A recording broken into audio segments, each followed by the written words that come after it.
Hey guys, and welcome back to this channel. In this video I'll be showing you guys how you can apply video effects to just either the background or the overlay on CapCut PC.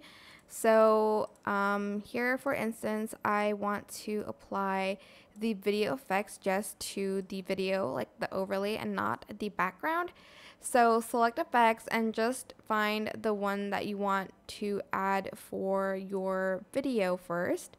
For instance, like this one, and I'm also going to change the color as well to like a bluish greenish color. I don't want it to affect the background, so I'm just going to select the overlay and the effect, right click, create compound clip. And as you can see, it only affected the video on top and it did not affect the background.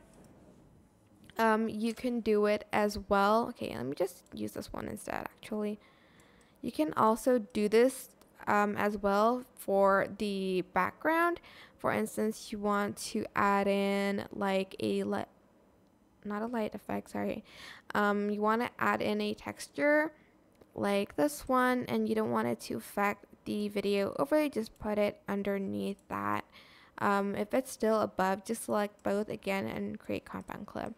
I hope this tutorial was helpful for you guys. Don't forget to like, comment, share, and also subscribe to this channel if you haven't done that already.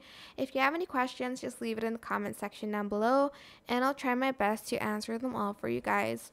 And if you found this video helpful, please click the thanks button above the description box down below. Thank you so much for watching. Bye!